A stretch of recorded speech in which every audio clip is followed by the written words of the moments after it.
आज मेरठ हलचल की टीम पहुंची है मेरठ से करीब 25 किलोमीटर दूर स्थित सरधना कस्बे में। सरधना के रहने वाले रिहान मलिक का नाम किसी परिचय का मोहताज नहीं है। मेरठ हलचल की खास पेशकश देहात क्षेत्र में छिपी प्रतिभाओं, धरोहरों और शख्सियतों से खास मुलाकात सीरीज में आज हम इनसे मुलाकात करेंगे। रिहान मलिक सोशल एक्टिविस्ट के साथ एक पर्यावरण प्रेमी भी हैं। इन्हें प्रकृति से गहरा लगाव है और हरी भरी धरा दिखे ये इनका सपना है। इसी सपने को साकार करने के लिए अब तक रिहान मलिक करीब 20,000 से ज़्यादा पौधे रोप चुके हैं, जिसे लेकर ये हमेशा सुर्खियों में बने रहते हैं। समाज सेवा, पर्यावरण व प्रकृति प्रेम के चलते उन्हें दर्जनों मेडल और प्रशस्ति पत्र के साथ कई संस्थाएं उनकी हौसला अफजाई को ट्रॉफी सम्मान पत्र से नवाज चुकी हैं, जो इनके घर पर लगे हैं, जिनका नज़ारा किसी म्यूजियम से कम नहीं है।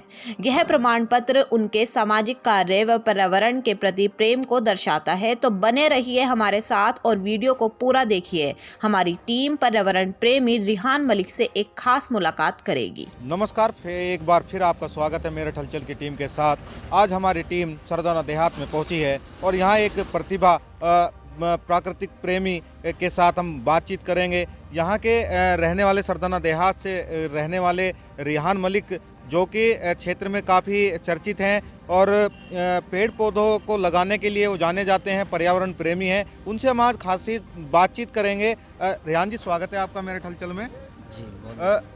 हमें सूचना मिली है कि आप प्राकृतिक के लिए बहुत बेहतर कार्य कर रहे हैं।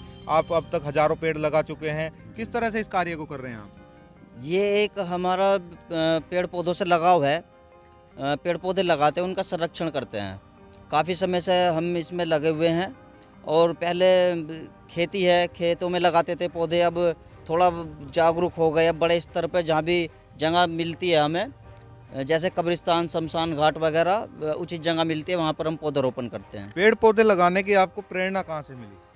पेड़ पौधे लगाने की प्रेरणा किताबों से मिली, पढ़ कर लोगों से मिली, और फिर हमने पढ़ा, जैसे बड़े होते गए, जागरूक होते गए। पेड़ ही हमारा जीने का आधार है।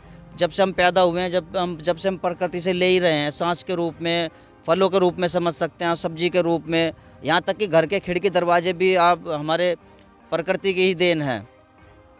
आप किस तरह से कार्य करते हैं और क्या उद्देश्य है आपका पेड़ पौधे लगाने का? क्या मोटिव है? क्या लोगों को आप सीख देते हैं? ये मेरा शौक़ है, ये मेरी आदत है। जैसे किसी की कोई आदत, कोई शौक़ बन जाता है, ये मेरे पेड़ पौधे लगाना, उनका संरक्षण करना, ये मेरी आदत बन चुकी है।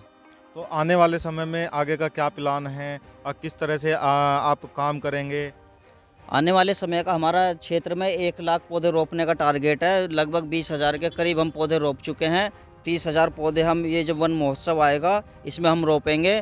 हमने स्वचालित मशीनें ऑर्डर कर रखी हैं, जो गड्ढा खोदने में हमारी मदद करेंगे, जो डीजल से और लाइट बिजली से चलती है। उनसे हम बड़े स्तर पर पौधारोपण किया जाएगा ट्रस्ट के माध्यम से। हरियाली संरक्षण ट्रस्ट का मैं अध्यक्ष हूँ और टीम, मेरे पास मजबूत टीम है और जल्द ही टीम का विस्तार भी किया जाएगा। उसमें जो टीम में सिर्फ जो प्रकृति प्रेमी है, जो पर्यावरण के प्रति सचेत और जागरूक रहते हैं, उन्हीं लोगों को लिया जाएगा। जैसा कि आपने बताया, आप हरियाली संरक्षण ट्रस्ट के अध्यक्ष हैं, तो आपके साथ कितने लोग अभी जुड़े हुए हैं? मेरे पास कुल मिला के अभी ज़्यादा टीम नहीं है। पहले मैं खुद पौधे लगाता था, फिर मैंने सोचा एक यूनिट बनाई जाए, एक ट्रस्ट बनाई जाए। ट्रस्ट में फिर एक टीम वर्क काम करेगा, उससे हम बड़े स्तर पर पौधारोपण कर सकते हैं और पर्यावरण संरक्षण का हम कार्य कर सकते हैं। अब तक कितने पौधे लगा चुके हैं? अब तक हम 20,000 से ज़्यादा पौधे लगा चुके हैं। उनका संरक्षण जारी है। आने वाले समय में किस तरह का आपका प्लान है और आप किन किन जगहों पे अब तक पेड़ पौधे लगा चुके हैं, इस बारे में आप थोड़ा कुछ बताइए।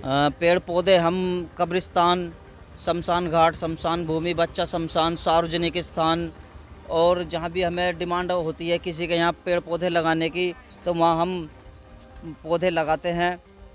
और इसके अलावा सरकारी स्कूलों में, सरकारी जगहों पर हमने पौधारोपण बड़ी मात्रा में किया है। तो किसी तरह की आपको सरकारी मदद भी मिलती है पेड़ पौधे लगाने के लिए? नहीं, अभी तक कुछ मदद नहीं। ये वन महोत्सव में हमें एक दो विभाग से पौधे मिल जाते हैं, कुछ थोड़े बहुत उन्हें हम लगाते हैं, नहीं तो और बाकी दिन 12-11 महीने, बाकी जो 11 महीने हमें खरीद के पौधे लगाने होते हैं। तो जैसे आप पेड़ पौधे लगाते हैं, खरीदने भी पड़ते हैं, तो जो पैसा खर्च होता है वो कैसे अरेंज करते हैं आप लोग? वो सब जेब से अरेंज करते हैं। अकेले करते हैं या संगठन के द्वारा? अकेले करता हूँ, एक दो दो चार मित्र होते हैं जो जिन्हें पे इसके प्रति लगाव है, कुछ वे मिलजुल के कर लेते हैं, नहीं तो अधिकतर तो अकेले ही करता हूँ। तो मतलब आने वाले समय में आप 1 लाख पौधे लगाने का दावा कर रहे हैं, तो इस बारे में आप जो स्थानीय प्रशासन है, कभी आपने उनको इस बारे में सूचना दी कि हमारा ये प्लान है और इस तरह से हम पेड़ पौधे लगा रहे हैं, जिससे कि वो मदद कर सकें आपकी? सूचना तो नहीं थी, लेकिन हम तो लगा ही रहे हैं, कोई मदद कर देगा ठीक है, नहीं हमें तो लगाने हैं ही। जैसे उत्तर प्रदेश सरकार पर्यावरण के प्रति बड़ी सजग है और वो अपने स्तर से भी हर बार पेड़ पौधे लगाती है, तो इसलिए मैं आपसे पूछ रहा था कि आप अगर गवर्नमेंट को सूचना दें या स्थानीय प्रशासन को सूचना दें, शायद आपकी मदद हो जाए। जी जी, इस बारे में ज़रूर सूचना दी जाएगी और पेड़ पौधों की डिमांड की जाएगी। मैं कई बार वन विभाग का जो मेरठ ऑफिस है वहाँ के चक्कर काट चुका हूँ, लेकिन वहाँ से मुझे कोई मदद नहीं मिली।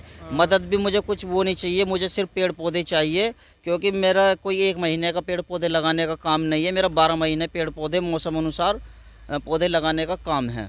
जैसे आप पर्यावरण प्रेमी हैं, पेड़ पौधों की देखभाल भी करते हैं, अभी एक नया सरकार का प्रोजेक्ट है अपर गंग नहर के किनारे दूसरी लाइन बनाने का, सड़क बनाने का, नहर के दूसरे किनारे, वहाँ लगभग 70,000 पेड़ का काटने की सूचना है। तो उस बारे में आपको जानकारी भी लगी होगी, तो उस संबंध में आपकी क्या रणनीति रहेगी? कई संगठन उसमें अपना जो है विरोध प्रदर्शन भी कर रहे हैं, सरकार से मांग भी कर रहे हैं कि इस सड़क को वहाँ ना बनाकर कहीं दूसरी जगह ट्रांसफ़र की जाए और जो हमारा पेड़ पौधे हैं उनको वहाँ संरक्षित रखा जाए। बिल्कुल, इस बारे में संयुक्त रूप से ट्रस्ट की एक मीटिंग हुई थी हरियाली संरक्षण ट्रस्ट के कार्यालय पर। उसमें नगर के जिम्मेदार लोगों को जोड़ा गया था, जिसमें मुख्यमंत्री जी के नाम ज्ञापन भी सौंपा गया था और एसडीएम साहब को भी सौंपा जाएगा। उसमें हमने ये मांग रखी थी कि ये गंग नहर पटड़ी विकास कार्य का कोई विरोध नहीं है, विकास कार्य भी ज़रूरी है, लेकिन इतनी बड़ी मात्रा में पेड़ पौधों का नुकसान, उनका एक तरह से चीरहरण करके ऐसा विकास नहीं चाहिए जो एक तरह से प्रकृति का नाश करे। गंग नहर पटड़ी पर आप जाकर देख सकते हैं कितनी बड़ी मात्रा में पेड़ पौधे लगे हुए हैं, हर प्रजाति के पेड़ पौधे लगे हुए हैं। वहाँ पे बरगद के कई 100 साल पुराने पौधे लगे हुए हैं, जिन्हें हम उस अवस्था में अगर अब भी लगाएं, हम ऐसा वातावरण वहाँ नहीं कर सकते जो इतनी बड़ी मात्रा में पेड़ पौधे कट गए। और दूसरी बात मैं ये कहना चाहूँगा, अगर सड़क बनानी है तो हम पट्टी छोड़ के भी तो बना सकते हैं, थोड़ा नीचे बना सकते हैं, जिससे कम से कम पेड़ चपेट में आए और जो एक पेड़ के एवज में कम से कम 11 पेड़ लगाए जाएं, जाली समेत उनके सुरक्षा हेतु चौकीदार व्यवस्था और विशेष तकनीक द्वारा पेड़ों को शिफ्ट कराया जाए। करने से क्या नहीं होता, और भी जगह होता है, अन्य राज्यों में होता है, आप राजस्थान में जाके देख सकते हैं, दूसरे देशों में जाके देख सकते हैं।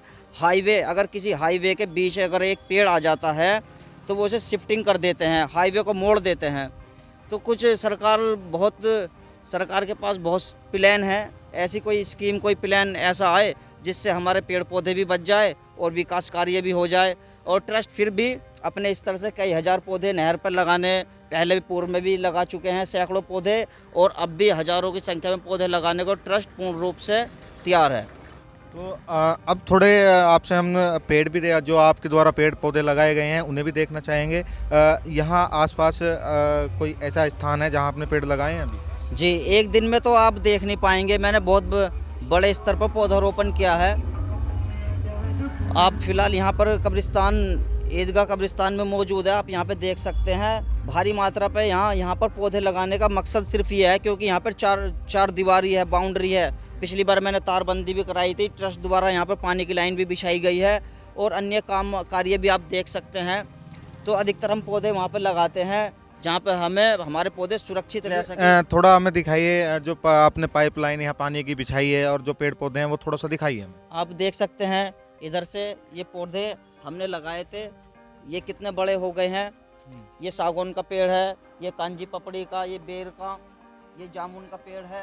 ये पानी के कनेक्शन ट्रस्ट द्वारा हमारे नगर अध्यक्ष इरफान मलिक के सहयोग से लगाई गई थी। पानी की लाइन काफ़ी दूर तक हमने बिछा रखी है। अगले स्तर पर हम बड़ी मात्रा में पौधे लगाने को तैयार हैं, जिससे पानी की वजह से हमारे पौधे सूख ना पाए। आप देख सकते हैं इधर ही जामुन का पेड़ है, उधर भी पेड़ है, उधर आप ये पूरी पट्टी देख सकते हैं, इस दीवार के इधर और सामने कब्रिस्तान में, ईदगाह के अंदर, आप यहाँ कहीं भी घूम के चारों ओर पेड़ पौधे देख सकते हैं। तो ये थे हमारे साथ सरदाना देहात के रहने वाले रिहान मलिक, जो अब तक हज़ारों पेड़ लगा चुके हैं और आने वाले में इनका दावा है कि ये 1 लाख पौधे रोपने का काम करेंगे। इनकी जो सोच है पर्यावरण के प्रति बड़ी सजग है और आने वाले समय में जो शासन द्वारा एक यहाँ पड़ोस में ही अपर गंगनहर के जो पेड़ लगे हुए हैं उनको काट कर वहाँ सड़क बनाने का काम चलने वाला है, उसके विरोध में भी ये लोग मुख्यमंत्री को अपना एक ज्ञापन लिख चुके हैं। तो आज की खास मुलाकात में बस इतना ही। मिलते हैं एक नई मुलाकात के साथ, तब तक के लिए नमस्कार।